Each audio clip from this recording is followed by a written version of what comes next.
بھلا قطرے کو سمندر سے کیا نسبت ہوتی ہے؟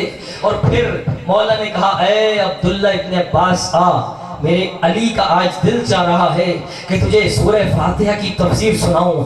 اور نماز عشاء پڑھنے کے بعد عبداللہ ابن عباس علی کے سامنے بیٹھے اور مولا نے سورہ فاتحہ کی تفسیر کرنا شروع کی۔ جب سورہ فاتحہ کی تفسیر کرنا شروع کی تو رات نماز عشاء کے بعد سے بیٹھے اور فجر کی نماز کا وقت ہو گیا لیکن سورہ فاتحہ کی تفسیر مکمل نہ ہوئی۔ اور پھر مولا نے سینے پہ ہاتھ رکھ کے کہا کہ اے عبداللہ تو میرے پاس بیٹھا رہے اور علی اتنی تفسیر کرے، علی اتنی تفسیر کرے کہ 70 اونٹ اس کی تفسیر سے بھر جائیں تو بھی اس کی تفسیر مکمل نہ ہو۔ کیوں؟ کیونکہ اللہ نے پورے قرآن کا علم سورہ فاتحہ کے اندر رکھا۔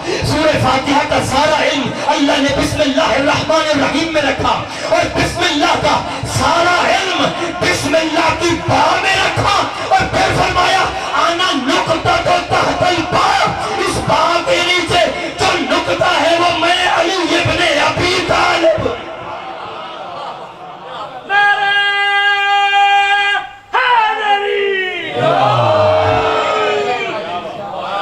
انا نقطہ تو تحت البا، علی علی ہے، کیا بات۔ نقطہ، اچھا نقطے کی بات آئی ہے، بس نقطے پہ بات آج ختم کرتے ہیں، اسی نقطے سے کل آغاز کریں گے۔ نقطہ، یہ نقطہ کیا ہے؟ جسے انگلش میں ڈاٹ کہتے ہیں، یہ نقطہ کیا ہے؟ اس کی کوئی حیثیت ہے؟ یہ نقطہ بنیادی حیثیت رکھتا ہے۔ نقطے سے مل کے حرف بنتے ہیں، حرف سے الفاظ بنتے ہیں، الفاظ سے جملات بنتے ہیں، جملات سے داستانیں بنتی ہیں، اور داستانیں اکٹھی ہوں تو کتاب بن جاتی ہے۔ تو بات شروع نقطے سے ہوتی ہے، تو نقطہ مرکزی کردار ہے کہ بات نقطے سے شروع ہوئی اور پھر داستانیں بن گئی۔ تو نقطہ اپنے اندر دو حیثیتیں رکھتا ہے، نقطے کی دو حیثیت، بس آج یہیں پہ مکمل کر رہا ہوں۔ نقطے کی دو حیثیتیں، ایک اعتبار سے نقطے کو دیکھو تو نقطے کا تیسرا نمبر ہے، اور اگر ایک اعتبار سے دیکھو تو نقطے کا پہلا نمبر ہے۔ اگر نقطے کو مقام وجود میں دیکھنا ہے تو جب ہم الف با لکھتے ہیں تو سب سے پہلے الف، پھر با، پھر اس کا نقطہ، الف با اور پھر اس کا نقطہ آتا ہے۔ تو مقام وجود میں اس کا تیسرا نمبر ہے کہ پہلے الف، پھر با اور پھر اس کا نقطہ۔ اور اگر مقام معرفت میں دیکھو تو نقطے کا پہلا نمبر، کیونکہ نقطہ ہوگا تو پتہ چلے گا یہ با ہے، یہ تا ہے۔ توجہ فرما رہے ہیں؟ میں جملہ آپ کے حوالے کرنے جا رہا ہوں۔ نقطہ وجود میں دیکھو تو تیسرا نمبر با، پھر الف با اور با کا نقطہ، اور مقام معرفت میں دیکھنا ہے تو نقطہ آ کے تعارف کرواتا ہے۔ اگر نیچے ایک نقطہ ہو تو با، اوپر دو نقطے ہو تو تا، تین نقطے ہو تو سا، تو نقطہ آ کے معرفت کرواتا ہے۔ تو بھئی نقطے کا مقام وجود میں تیسرا نمبر، مقام معرفت میں پہلا نمبر، اور میرے مولا علی کہہ رہے ہیں انا نقطہ تو تحت البا، اس با کے نیچے جو نقطہ ہے وہ میں علی ابن ابی طالب ہوں۔ تو گویا علی کے دو مقام ہیں، اگر مقام وجود میں دیکھنا ہے تو علی کا تیسرا نمبر پہلے خدا، پھر مصطفیٰ، پھر مرتضی، اور اگر مقام معرفت میں دیکھنا ہے تو علی کا پہلا نمبر۔ تم علی کے دروازے پہ چلے جاؤ، تمہیں خدا بھی مل جائے گا، مصطفیٰ بھی مل جائے گا۔ اللہ اکبر، نعرہ رسالت یا رسول اللہ، نعرہ حیدری، نعرہ ولایت۔ جیو جیو بولا، کیا بات ہے جی۔ اس دروازے پہ آؤ، یہ مقام معرفت، اور ہم نے تو کبھی وہ توحید پڑھی نہیں جو علی نے بتائی۔ کبھی مطالعہ کرو اس توحید کا جو تیرے اور میں علی حیدر کرار نے توحید بیان کی۔ خدا کی قسم اس دروازے سے ہی تو توحید ملے گی، اس دروازے سے ہی تو۔ اور میں یہی کہا کرتا ہوں اس دروازے سے توحید سنو تو پتہ چلے گا توحید کیا ہے، ورنہ تو لوگوں نے ایسی توحیدیں بھی بیان کی ہے کہ قیامت کا دن ہوگا اور جہنم میں آگ لگی ہوگی اور جہنم کہے گی ہمیں چاہیے اور اللہ اپنا پاؤں دے گا، نعوذ باللہ من ذالک۔ وہ اللہ جو جسم و جسمانیت سے پاک ہے، کیوں؟ کیونکہ جو جسم رکھتا ہے وہ جگہ گھیرتا ہے، اور جو جگہ گھیرتا ہے وہ جگہ کا محتاج ہوتا ہے، اور جو محتاج ہو وہ خدا نہیں ہوتا۔ یہ توحید علی نے بیان آئی، اور توحید وہ بتاؤ، اور رسالت بھی۔ اور یہ جو لوگ کہتے ہیں نا کہ یہ مولا علی ابن ابی طالب کے ایسے ایسے فضائل بیان کرتے ہیں کہ یہ علی ابن ابی طالب کو رسول گرام اسلام سے بھی بڑھا دیتے ہیں، ہم نے کبھی کوئی ایسی بات نہیں کی کہ ہم علی کو نبی سے بڑھا دیں۔ بھئی ہم کون ہوتے ہیں؟ یہ تو وہ فضیلتیں ہیں جو اللہ نے علی کو عطا کی، لیکن ان تمام تر فضیلتوں کے باوجود بھی علی یہ کہتے نظر آتے ہیں انا عبد من عبید محمد، میں علی تو محمد کے غلاموں سے ادنا سا غلام ہوں۔ لیکن لوگ کہتے ہیں یہ توہین رسالت کرتے ہیں، علی کو نبی سے بڑھاتے ہیں، اس کی وجہ یہ ہے کہ یہ نبی کہیں اور سے سنتے ہیں اور علی ہم سے سنتے ہیں۔ نبی کہیں اور سے، علی کہیں اور سے۔ حق تو یہ ہے جن سے علی سنتے ہو انہی سے نبی سنو۔ وہ بتائیں گے کہ جن کا نوکر علی جیسا ہو اس کا آقا کیسا ہوگا، جس کا غلام علی سا ہو اس کا امام کیسا ہوگا۔ علی جیسا فرماتے ہیں انا عبد من عبید محمد۔ تو بات آج نقطے پہ رکیے، انشاءاللہ کل نقطے سے ہی بات کا آغاز کریں گے۔ یہ وہ توحید ہے جو آل محمد نے پہنچائی ہے، وہ توحید کہ جو رہتی دنیا تک یزید جسے ختم کرنا چاہتا تھا، اور یزید یہ کہتا تھا لعبت بن ہاشم بالملک، یہ تو حکومت کے لیے ڈھونگ رچایا ہے، نہ کوئی قرآن، نہ کوئی وحی، نہ کوئی نبی، وہ تو توحید کو ہی ختم کرنا چاہتا تھا۔ لیکن حسین ابن علی نے یہ اعلان کر کے بتایا یہ سر کٹ تو سکتا ہے لیکن کبھی بھی جھک نہیں سکتا۔ حسین نے سر دے دیا لیکن توحید کو بچایا۔ حسین نے توحید کی وہ باتیں قیامت تک کے لیے، اور اگر میں کہا کرتا ہوں اگر حسین ابن علی کربلا میں نہ آئے ہوتے تو یہ شاید دین اس طرح سے باقی نہ رہتا۔ آج جو برپا کر رہے ہو یہ دین اور یہ مجالس، یہ محنت ہے حسین ابن علی کی۔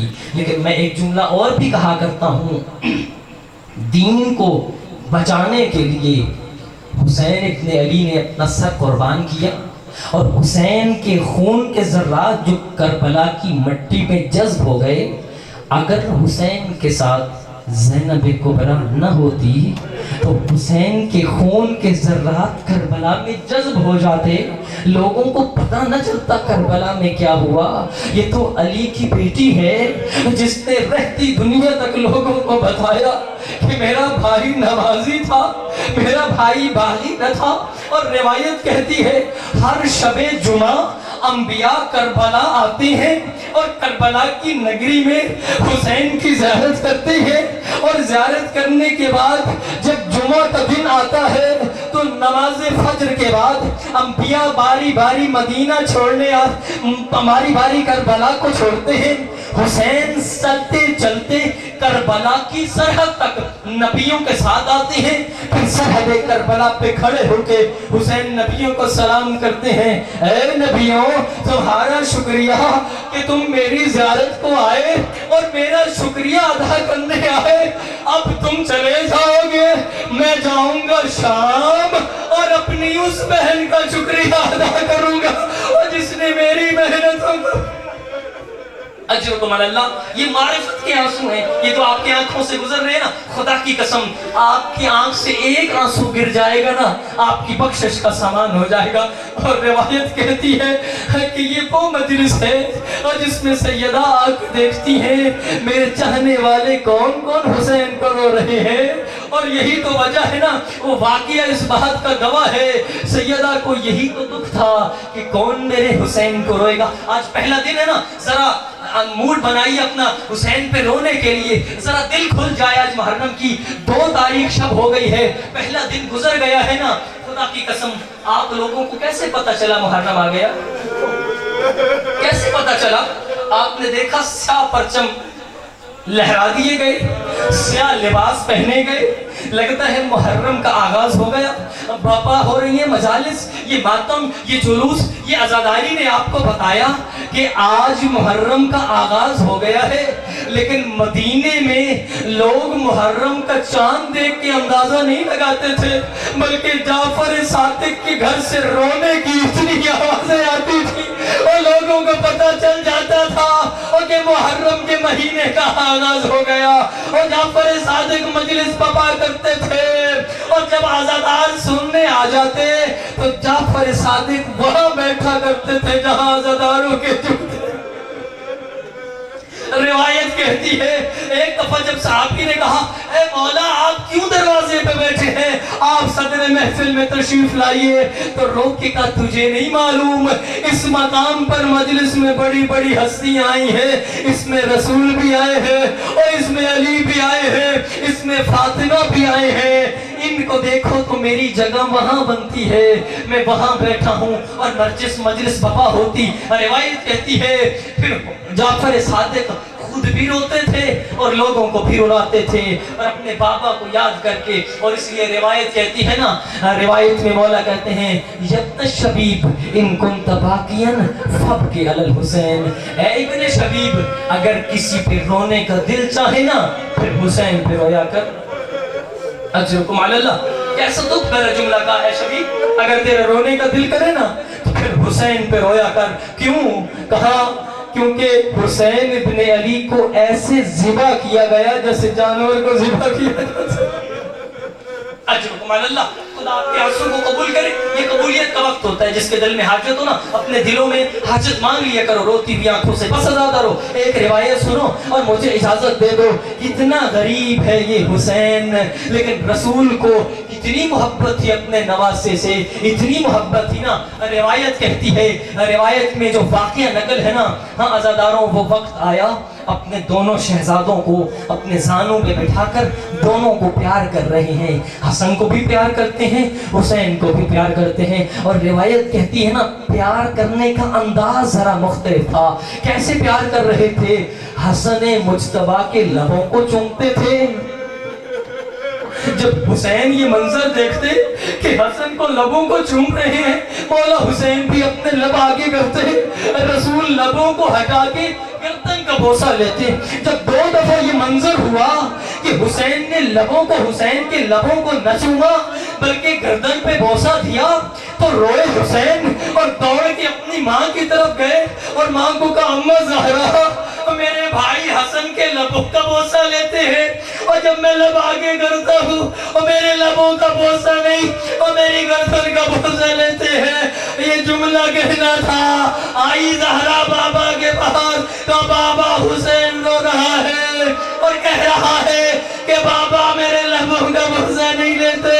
یہ کہنا تھا، ہزاروں قطار روئے رسول اور رو کے کہا زہرا اور میں حسن کے لبوں کا اس لیے بوسہ لیتا ہوں، اور یہی وہ لب ہے جن کو زہر دیا جائے گا، اور حسین کی گردن کا بوسہ اس لیے لیتا ہوں 10 محرم عصر عاشور تپتا ہوا صحرا اور خنجر سے حسین، اور میں اس لیے حسین کی گردن کا بوسہ لے رہا ہوں۔ یہ جملہ کہا نا، خدا کی قسم یہی ایک اور واقعہ سناتا ہوں اور پھر بس مجلس ختم کر رہا ہوں۔ ایک وہ منظر بھی تھا کہ جب جبرائیل آیا کہ چند کفن اور کافور کے ٹکڑے لایا۔ روایت کہتی ہے نا 4 کفن اور 4 کافور کے ٹکڑے رسول کے حوالے کیے، اور پھر یہ کہنے کے بعد جبرائیل چلا گیا۔ جبرائیل نے جناب سیدہ کو بلایا اور بلا کے کہا اے رسول کی بیٹی، اے میری بیٹی، یہ کفن اور کافور کا ٹکڑا تیرے لیے ہے، کیونکہ میرے جانے کے بعد سب سے پہلے تو میرے پاس آئے گی.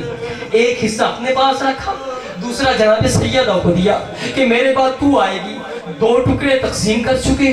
پھر علی ابن ابی طالب کو بلایا, ایک کفن کا ٹکڑا, ایک کافور کا ٹکڑا دیا. کہا علی زہرا کے بعد تو اس دنیا سے میرے پاس آئے گا. 3 ٹکڑے تقسیم ہو چکے, ٹکڑا اور ایک بچ گیا. لینے والے 2 کھڑے تھے, ایک حسن مجتبیٰ ایک حسین. ابھی دونوں دیکھ رہے ہیں کہ یہ نانا کفن اور کافور کا ٹکڑا کسے دیتے ہیں. اتنے میں رسول نے آواز لگائی, حسن مجتبیٰ آؤ ذرا, یہ کفن اور کافور کا ٹکڑا تم لو. یہ کفن اور کافور کا ٹکڑا لینا تھا کہ زہرا کی چیخیں نکل گئی اور رو کے کہا, اے بابا جان, میرا حسین کسی کا کچھ نہیں لگتا, آپ نے سب کو کفن دیا اور میرا حسین نہ کفن کا ٹکڑا نہ کافور کا ٹکڑا. اور روئے رسول اور رو کے کہا, اور کفن اسے دیا جاتا ہے اور جسے کوئی کفن ہے, اجر کمال اللہ, اور کفن اسے دیا جاتا ہے اور جسے کوئی دفن کرنے والا ہو.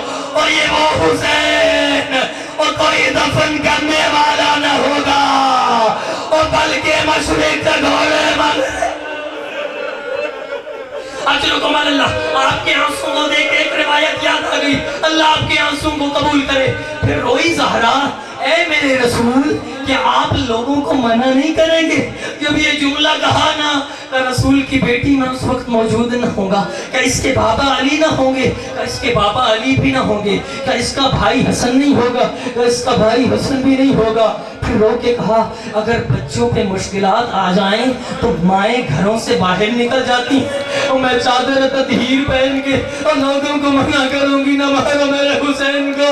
اے رسول کی بیٹی, رونے کی بات تو یہ ہے, تو بھی اس وقت موجود نہ ہوگی, کہاں کون میرے حسین کو روئے گا.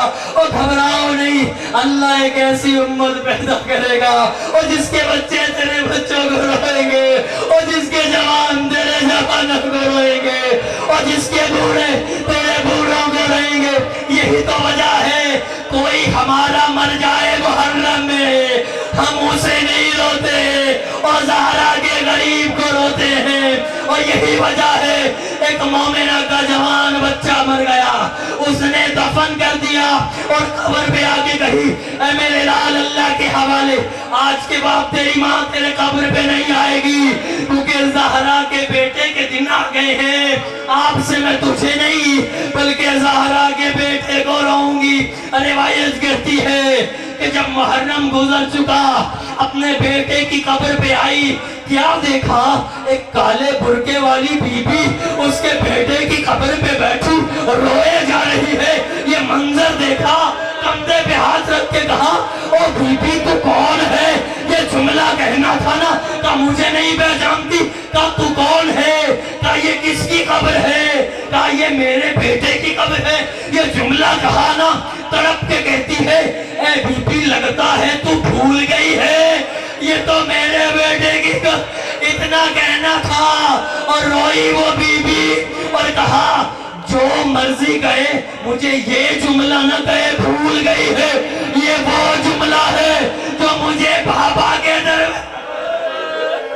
اے بی بی تو بھول کے آئی ہے کہ میں وہ بی بی ہوں, آ مجھے گلے سے لگا.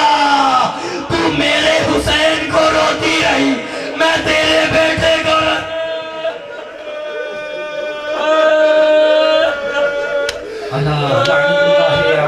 القوم الظالمين وسيعلم الذين ظلموا أي منقلب ينقلبون وآخر دعوانا الحمد لله رب العالمين. اللهم صل على محمد, اللهم صل على محمد وآل محمد. پروردگار ہماری اس قلیل سی عبادت کو اپنی بارگاہ میں قبول فرما. پروردگار ہماری اس قلیل سی عبادت کا ثواب کثیر عطا فرما. میرے اللہ, محرم کا آغاز ہو گیا ہے, حسین کے دن آ چکے ہیں اور پوری کائنات حسین کو رونے والی ہے. میرا اللہ, یہ عزادار روتی ہوئی آنکھوں سے مانگ رہے ہیں, جھولیاں پھیلائے بیٹھے ہیں, کسی کی جھولی کو خالی نہ لٹا. تجھے